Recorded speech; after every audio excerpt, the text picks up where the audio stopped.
Lévinas, ce nom résonne surtout avec sa fameuse éthique du visage, et le grand public a surtout retenu de ses écrits un propos qui se rattache au registre de la morale.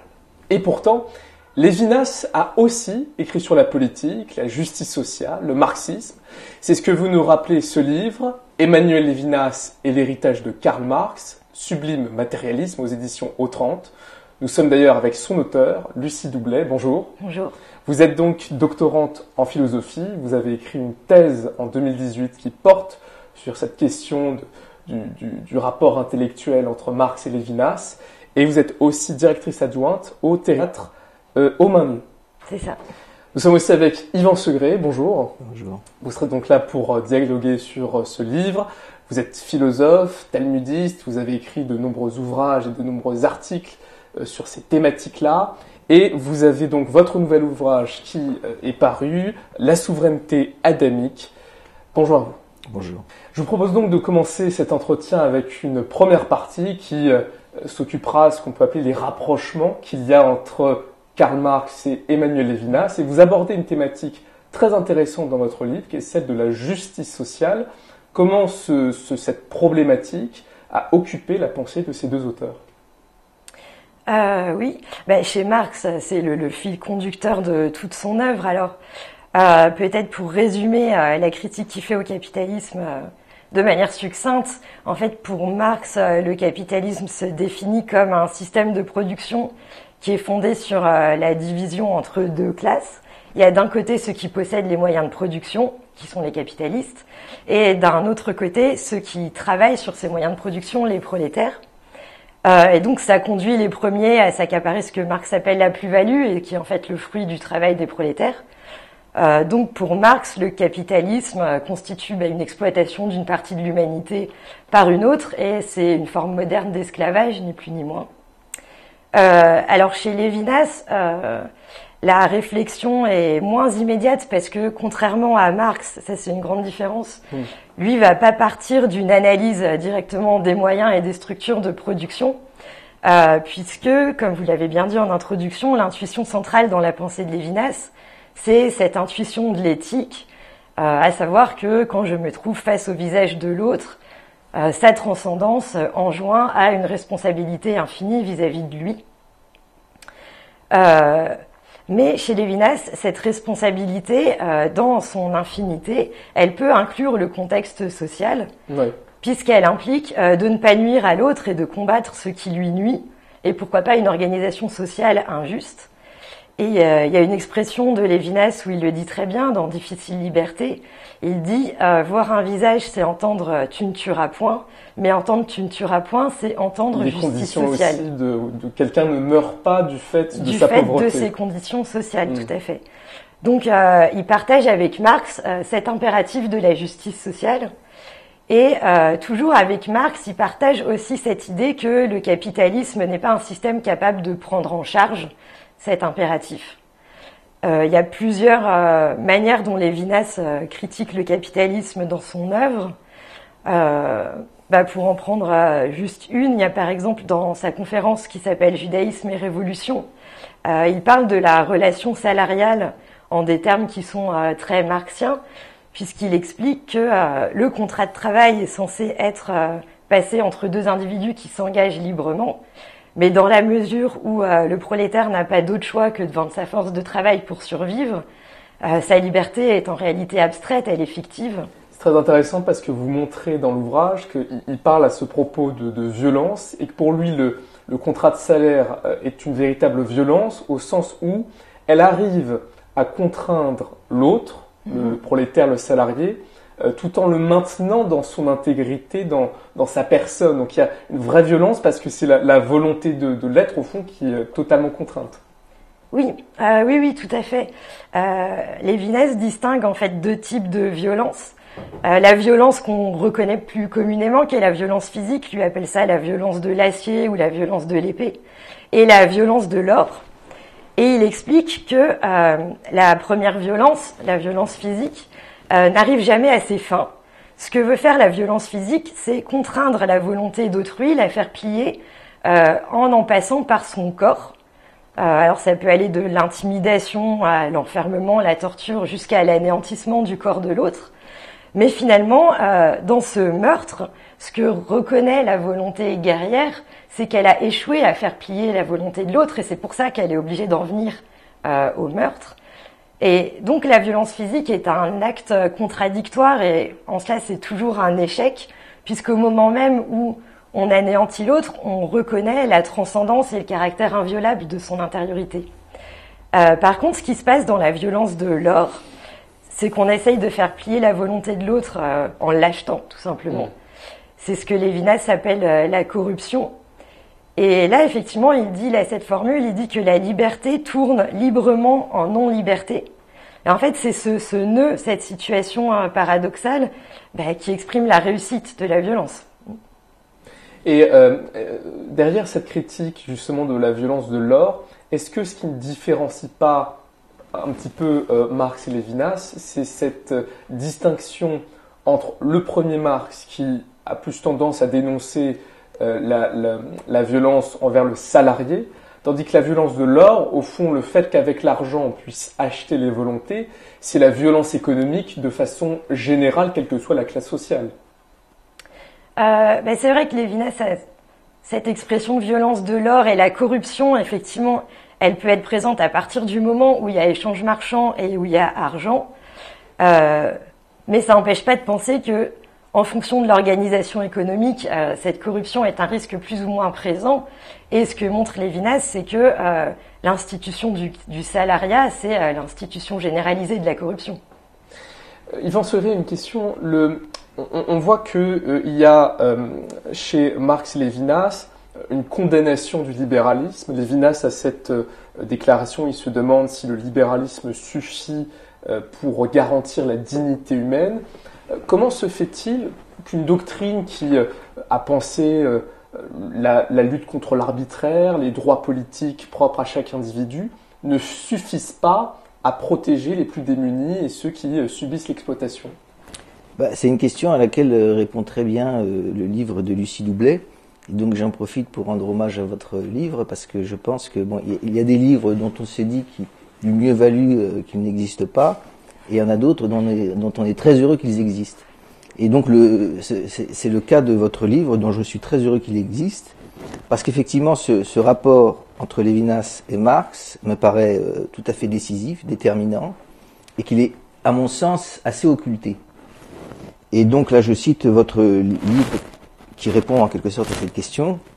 Vous écrivez, page 13, dans l'introduction, « Si Lévinas pose un regard critique sur nombre de propositions marxiennes, il partage avec le théoricien du communisme une intuition commune. L'humanité porte en elle une exigence de justice que l'ordre capitaliste est incapable de prendre en charge. » Ça, c'est effectivement le fil conducteur de votre livre, et c'est une proposition très forte que je partage et dont je suis très heureux de l'avoir se développer à travers cet ouvrage.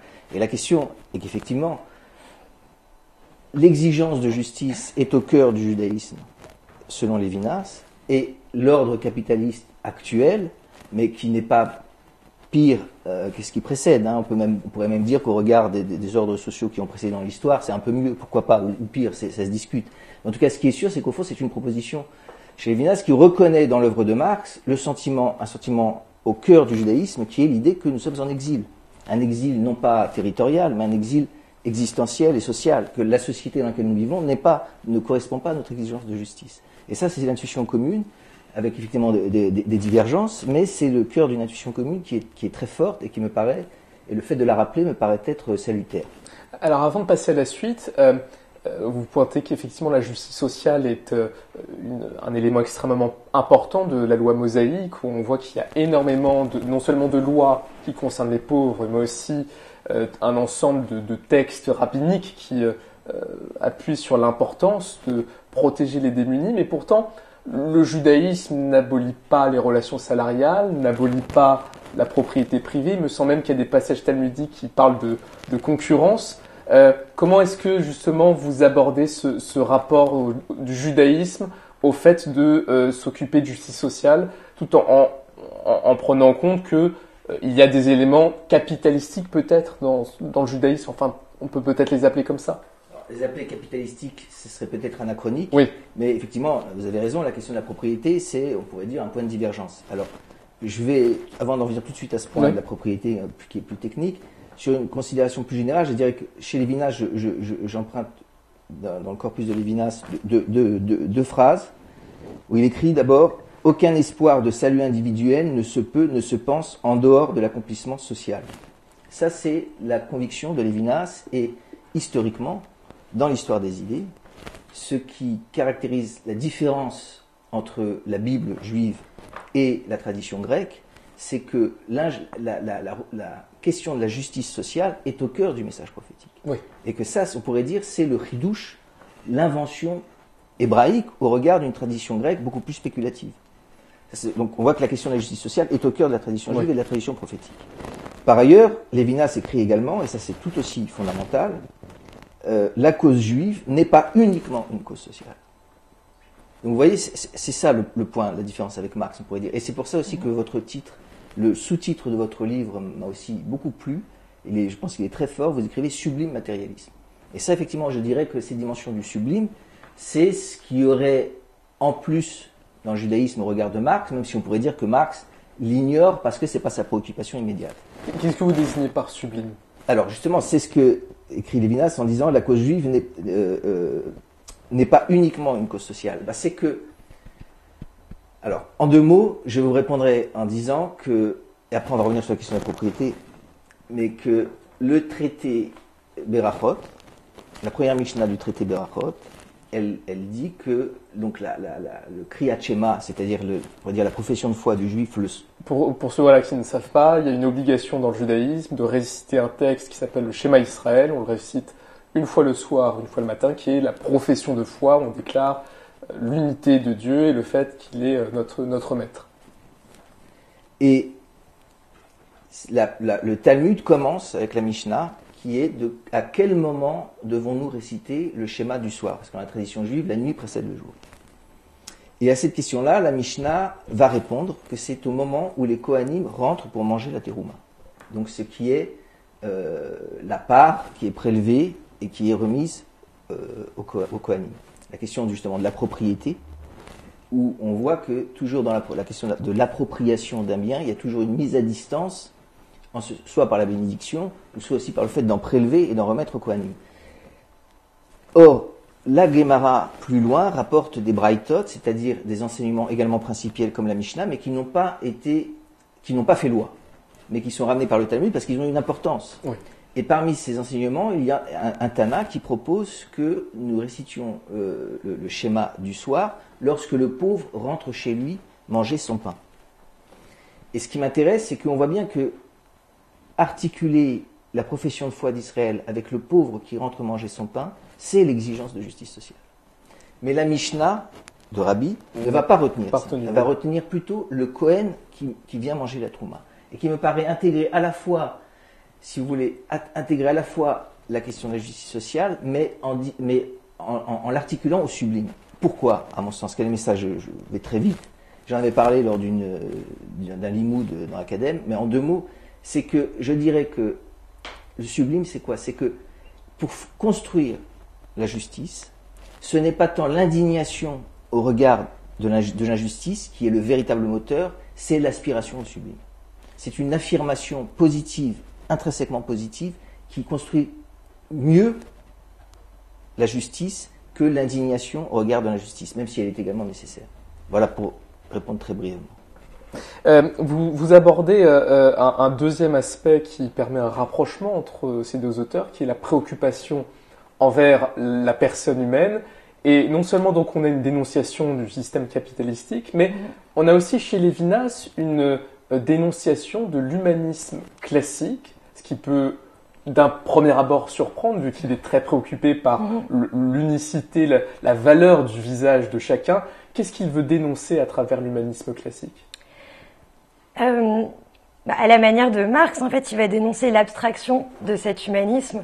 C'est-à-dire que l'humanisme se préoccupe de l'homme, mais de l'homme avec un H majuscule, de l'homme en tant que généralité. Et pour Lévinas, du coup, cet humanisme reste sans force pour combattre les oppressions et les injustices concrètes qui sont toujours des oppressions singulières finalement.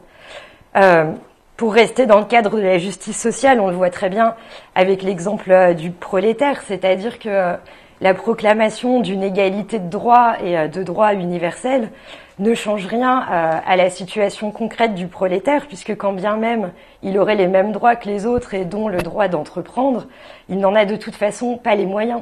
Donc on voit bien que l'abstraction de ce raisonnement, l'égalité de droits, ne suffit pas à garantir une justice réelle. Et Lévinas parle aussi de l'oppression des communautés particulières, par exemple celle des Juifs. Il y a par exemple dans un texte qu'il écrit en 1954 qui s'appelle « L'assimilation aujourd'hui », il parle de la situation des communautés juives dans les démocraties modernes occidentales.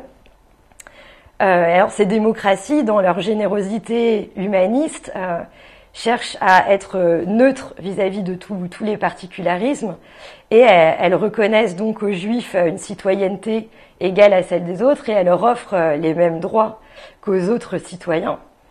Alors, est-ce que c'est suffisant, se demande Lévinas, pour défendre les formes de vie juives ? Il répond non et il en vient même à penser que finalement, le juif assimilé doit abdiquer son judaïsme. Alors pourquoi ? Tout simplement parce que, bien que sa pratique soit garantie dans la sphère privée, il vit au quotidien dans un espace qui est organisé selon un temps, le calendrier, ou selon une architecture ou des conventions sociales qui sont héritées d'une autre histoire et d'une autre tradition, qui sont la tradition chrétienne. Et donc finalement, il ne se rapporte plus au judaïsme que d'une manière anecdotique, Lévinas dit folklorique, c'est-à-dire sous la forme d'un héritage, mais d'un héritage qui est mort dans la mesure où ce n'est plus lui qui va déterminer les formes de sa vie quotidienne.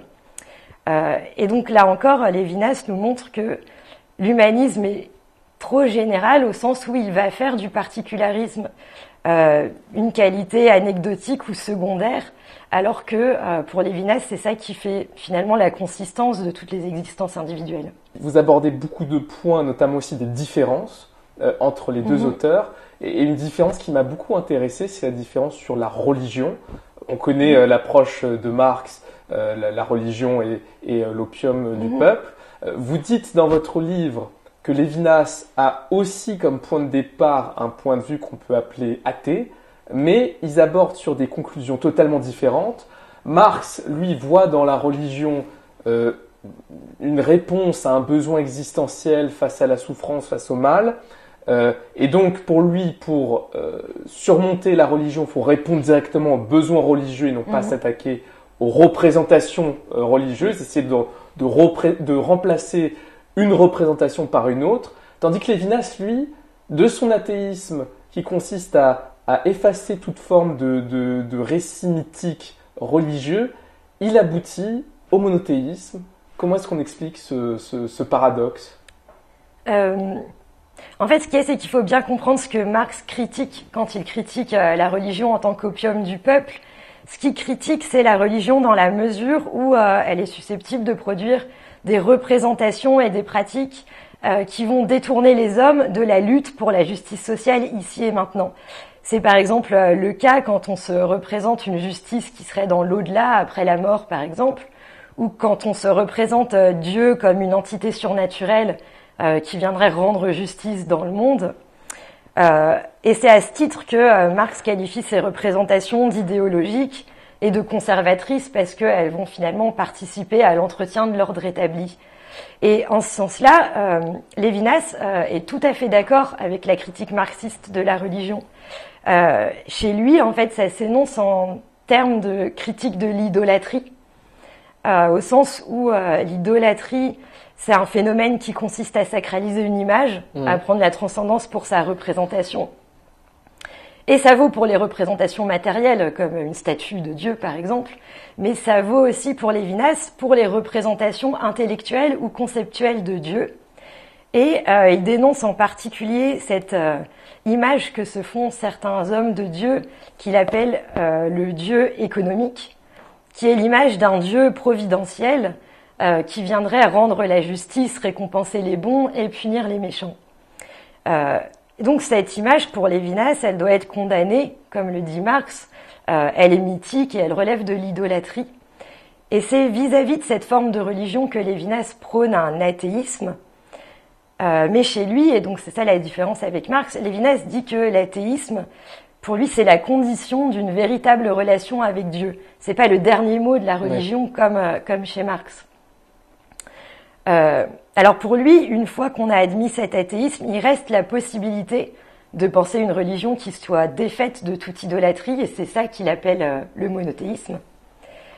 Alors, qu'est-ce qui reste de Dieu dans ces cas-là ?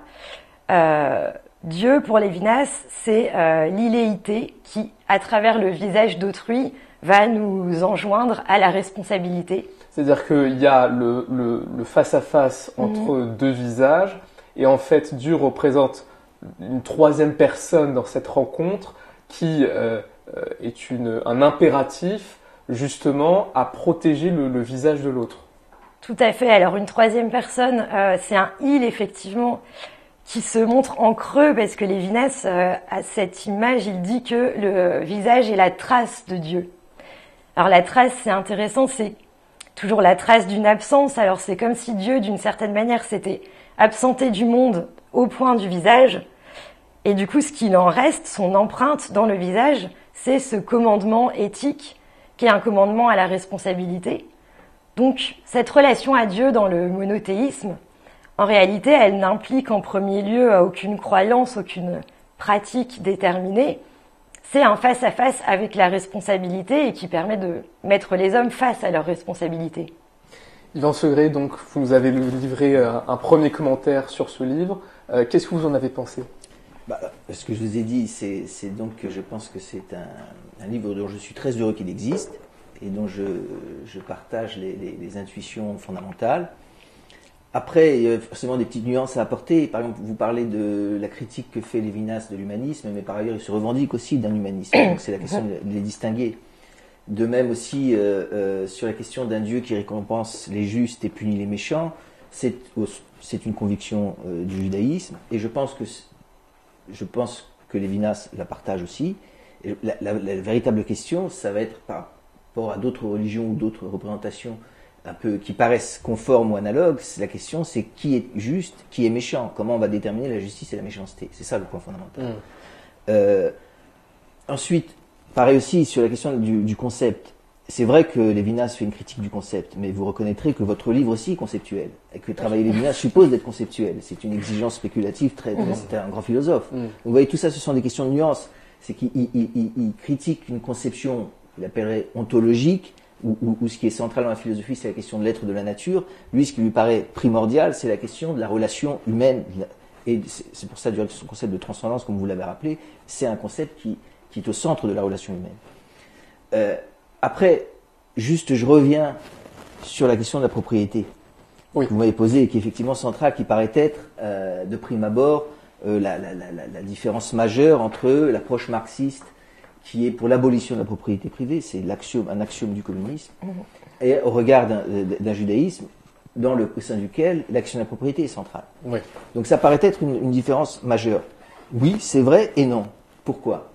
Parce que l'un et l'autre ont ceci de commun, qui partagent une même mise à distance, une même rupture radicale avec l'ordre de la propriété, qu'on pourrait dire capitaliste ou féodal, qui est une économie de la jouissance.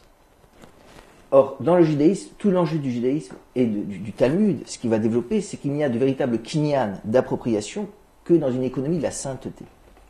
Et donc, c'est deux rapports complètement différents à la propriété. Et c'est aussi le premier enseignement du traité Berachot, qui va articuler la manière dont les Kohen vont jouir de la terouma avec le schéma Israël, où tout le traité Kiddushin qui est consacré à la propriété, si on le résume, ce qui est impossible, mais d'un mot, c'est qu'il n'y a de propriété véritable qu'au travers d'une sanctification.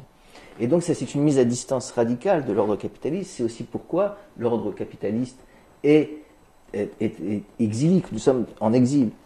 Alors, chez Marx, comme la question n'est pas celle du sublime, mais celle immédiatement de la justice sociale, il va résoudre ça pour lui s'extraire de cette économie de la jouissance qui est fondamentalement inégalitaire et oppressive. Ça va être la question de l'appropriation collective. Mais dans l'appropriation collective également, la question d'habiter une maison, la question finalement, je pense qu'il faut comprendre, à mon sens, ça c'est discutable, mais que comprendre Marx comme que tout serait de l'ordre de la propriété collective, qu'il n'y aurait plus du tout de propriété, ne paraît pas avoir de sens, parce que dès lors que vous mangez quelque chose, vous l'appropriez nécessairement. Donc la question est plutôt de penser à une nouvelle philosophie. Peut-être. Alors, surtout de s'extraire de rapports de production qui sont fondamentalement inégalitaires et oppressifs, et qui sont fondés sur un rapport à la propriété qui est au fond celui de l'oppression. Parce que même lorsque vous avez des inégalités de richesse qui sont telles, quelqu'un qui a des milliards sur son compte en banque, de toute façon, c'est une illusion, il n'en a pas de jouissance, il n'en a pas de propriété. La propriété est illusoire, elle lui permet surtout d'imposer sa domination sur la société. Donc ça c'est voilà, en quelques mots, ça c'est évidemment à travailler dans les textes de manière précise, mais disons que en termes d'idées générales, voilà, me semble-t-il, la réponse qu'on peut apporter. Après, plus tard peut-être revenir sur cette question on a parlé de la question de l'au-delà, de la critique marxiste de la religion. Il y a un passage que vous citez dans le Talmud où Lévinas fait une lecture du traité Sanhédrin, où il est justement question de la différence entre le temps messianique et le temps du monde à venir, où Lévinas fait une lecture qui me paraît très discutable du Talmud, et parce que, alors, non, c'est pas du tout un reproche, parce qu'effectivement vous vous appuyez sur les textes de Lévinas, et parfois Lévinas fait des lectures du Talmud qui sont discutables. Alors notamment, là, si je peux prendre 2 minutes sur ce point-là, c'est que donc vous évoquez la lecture que fait Lévinas du traité Sanhédrin 99a, où Lévinas, vous rapportez donc le commentaire de Lévinas, selon qui, donc c'est une marloquette, une discussion contradictoire entre Rabbi Yochanan et Shmuel. Que donc Rabbi Yochanan pense que tous les prophètes sans exception n'ont prophétisé que pour l'époque messianique. Ça c'est le langage du Talmud. Effectivement, c'est l'énoncé de Rabbi Yochanan dans le Talmud. Et vous dites, il faut comprendre que les promesses prophétiques sont pour lui de 2 natures, politique et sociale. Le temps messianique signera la disparition de toute aliénation, non seulement celle qu'exercent les tyrans, mais aussi avec elle l'injustice sociale, l'inégalité économique, la domination des puissants sur les pauvres. Et vous dites, donc Lévinas, que Shmuel n'est pas du même avis. Shmuel, lui, enseigne, ça c'est encore une fois la proposition du Talmud, entre ce monde-ci et l'époque messianique, il n'y a d'autre différence que la fin du joug des nations, c'est-à-dire du joug des royaumes. Oui. De la violence et de l'oppression politique. Bon. Et vous commentez, suivant Lévinas, que pour Shmuel, l'époque messianique ne met pas fin à toutes les injustices, elle libère simplement de la violence politique, mais ne garantit en rien l'humanité contre les autres formes de mal, et notamment l'injustice sociale. Là-dessus, Lévinas va penser justement ce qu'il y a d'inadéquat dans la vision de Shmuel, qui finalement penserait à un ordre messianique qui serait simplement libéré d'une forme d'oppression politique, mais pas d'une forme d'oppression sociale. Or ça, évidemment, d'un point de vue marxiste, ça serait un contresens majeur sur ce qu'est l'oppression, puisque l'oppression politique et l'oppression sociale sont intimement articulées. Mais le point est que, justement, si on se rapporte à la discussion talmudique, ce n'est pas l'enjeu de la marloquette entre Shmuel et Rabbi Yochanan.